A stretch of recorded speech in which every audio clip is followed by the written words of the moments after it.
Hey, welcome back to the Disney Plus Everyday Challenge, and may the Force be with you. We have Star Wars Tales of the Jedi.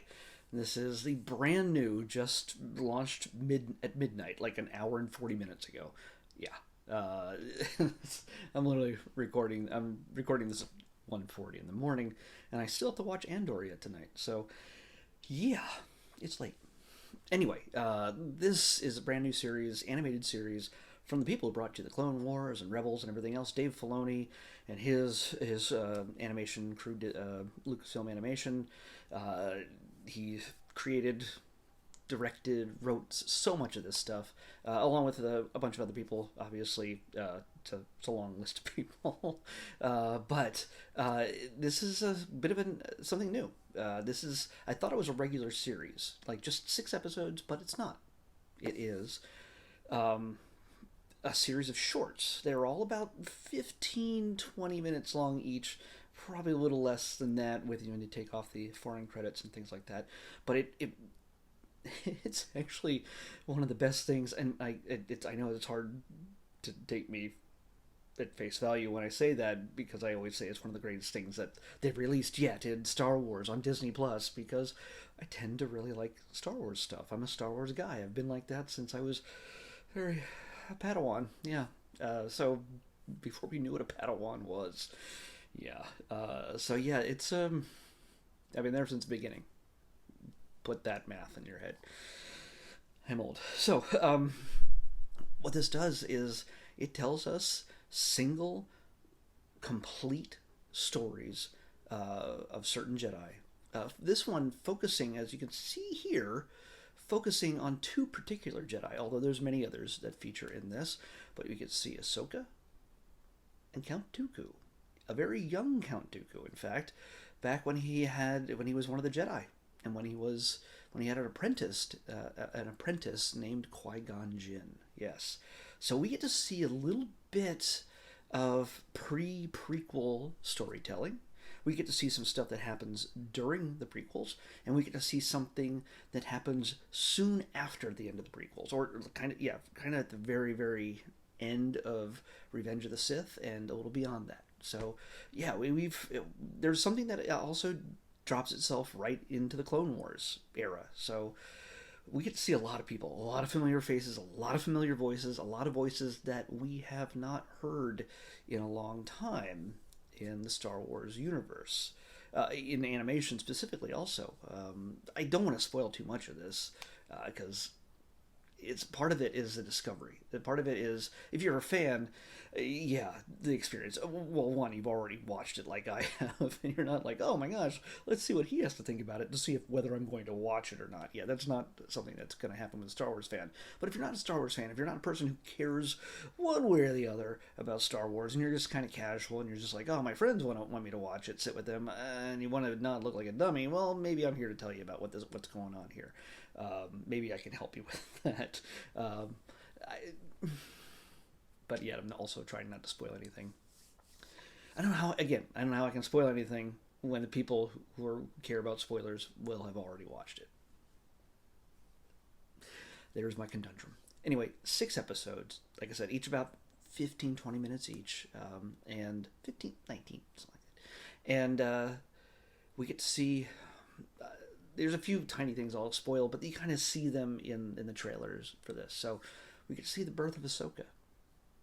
We get to see a young, like I said, a young Count Dooku, Jedi Master Dooku, with his Padawan, a very young Liam Neeson, without any beard or anything else. He looks so much like a young Liam Neeson, obviously.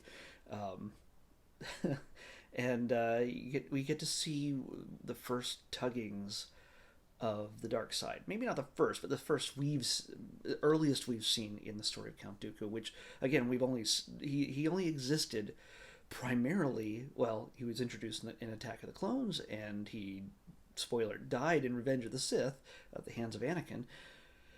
But he has a much bigger, broader life in the Clone Wars series. And yeah, if you haven't seen the Clone Wars, it's time you watch it. It's time you got down to it. And if you need recommendations on how to watch it, which ones to watch if you don't feel like watching everything, comment, ask me. I can help you find this out. One of the things I'll tell you right now, if you just have Disney Plus, obviously, there is a section, I believe, unless they got rid of it, there's a section that allows you to watch the Clone Wars in chronological order. Not in the order that the episodes were released, but in chronological order. Yeah, they told story arcs that spanned a whole. It's really out of order. So let's just say between Attack of the Clones and Revenge of the Sith, it bounces all over the place. So yeah, it's a good idea to check out the Clone Wars.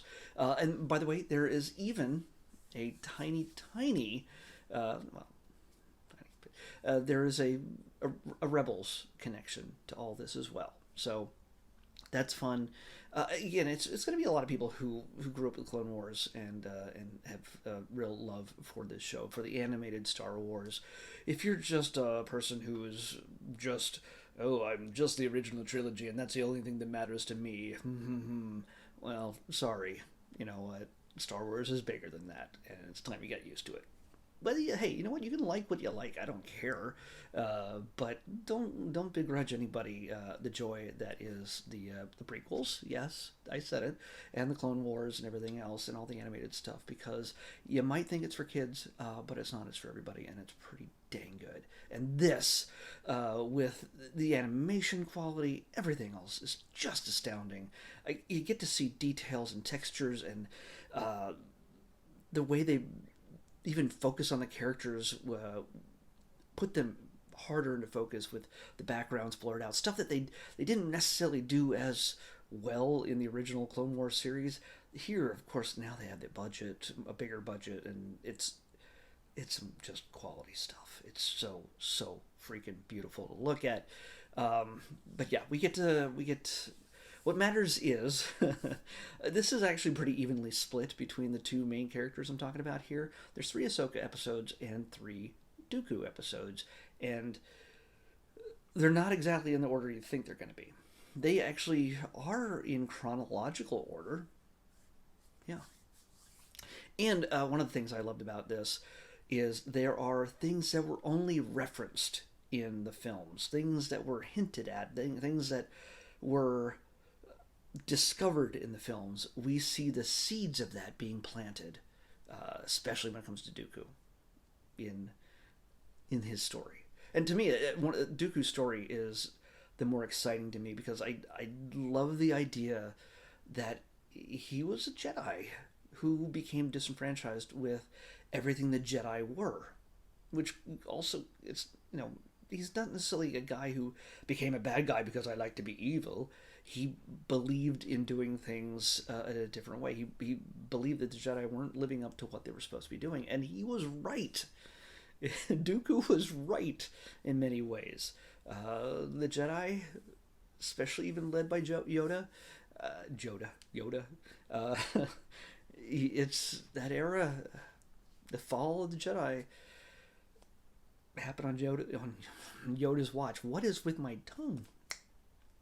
Anyway, it's Dooku wasn't wrong. He just went about it by going really hard the other direction. And it's really interesting to think about how important Qui-Gon Jinn would have been had he lived. He might have been the balancing force, pardon the expression, in changing everything, and that's why he had to go. He might have raised Anakin to be something completely different. I know people talk about wanting a what if type series like Marvel has.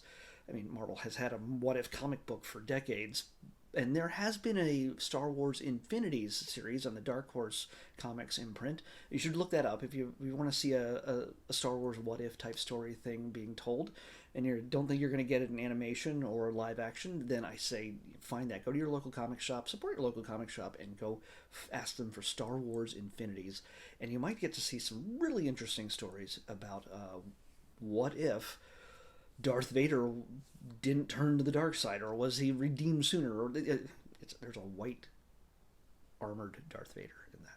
Yeah, not black, but white. Anyway, there's all sorts of alternate timelines in that. But this is one of those things that while I think it's dangerous to start making animated or live action what if stories for Star Wars, because it's going to be people like, well, why did they just make the trilogies like that? That's you should have just stuck with that. Well, yeah, it's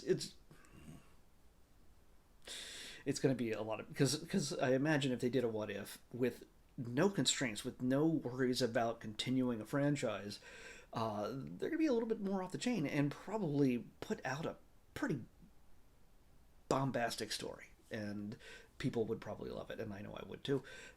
So yeah, it's kind of different. It's kind of difficult to say. Yeah, we should have a what if Star Wars series, but this to me, this series is we got a lot of good live action stuff. Andor is fantastic right now. And we've we've Boba Fett, and Ahsoka's on the way, and Mandalorian season 3 coming up next year, and everything else. There's so much to happen. The Skeleton Crew, Bad Batch is coming back in the next year. We have so much Star Wars. This is the kind of thing I would have dreamed of in the '80s, late '80s, after Star Wars was done, and been like, what if I could have Star Wars every day? What if I could watch it wherever I wanted to, whenever I wanted to, on any device in my hand? Wouldn't that be great? I wouldn't have to rent a VHS tape or buy many versions of the same VHS tape, and then DVD, and then Blu-ray, and then 4K, and then digital. It would have been a dream come true. And so, you know what, when people complain about, oh my god, but this Star Wars isn't good, it's not great, I don't like it, I don't want this, did we really need a Han Solo movie? We don't need any of this stuff. We don't need anything in entertainment. None of it's needed. That's what art is. Art isn't something that is created. Well, there is a necessity to it. It doesn't always feed us physically, but it feeds us in other ways. And it is something that, yeah, it helped us survive a pandemic. I'm pretty sure that was the reason why I'm still alive today. Whether it's because you were watching my videos, it's because I made my videos during the pandemic, even while I had COVID. And it pretty much kept me alive, I think, just to be able to talk to human beings, even though I don't know if anybody was listening. So yeah, I say we should never take for granted how much Star Wars we have. So much good Star Wars, and this is part of the good Star Wars. This is the kind of stuff that's going to make a lot of people talking on the internet, and yeah, a lot of jerks are going to be complaining about whatever. It doesn't really matter. So they rarely ever have a decent reason for why they bitch. So yeah. All right. So yes, I highly recommend this, especially if you're a Star Wars fan. And if you're not, I think you could still get a kick out of it. I think it's still fun. It's still very dramatic. It's beautifully done. Music is great. It's not John Williams. It's Kiner, I believe, is the last name of the composer. It's just so beautifully done. Again, if you know everything else, this is going to fit nicely. This is going to fill in a lot of holes, and it's going to connect a lot of stories for you. And it'll surprise you. I think it'll surprise a lot of you if you didn't get a bunch of stuff spoiled for you here or other place. So anyway, let's pick tomorrow's episode. Maybe more Star Wars. 400. 400 even. Come on. If you're new to this and you don't know what I'm doing here, that app randomly selects a number that correlates to an item that's on Disney Plus. That I made a list of everything that's on Disney Plus so far that I have not watched, and that I then look it up on the spreadsheet and tell you what I'm going to watch next. I do not know what I'm going to watch next whenever I do this. So it's a mystery, and I have to watch it whether I like it or not. And I do watch everything, even if it, no matter.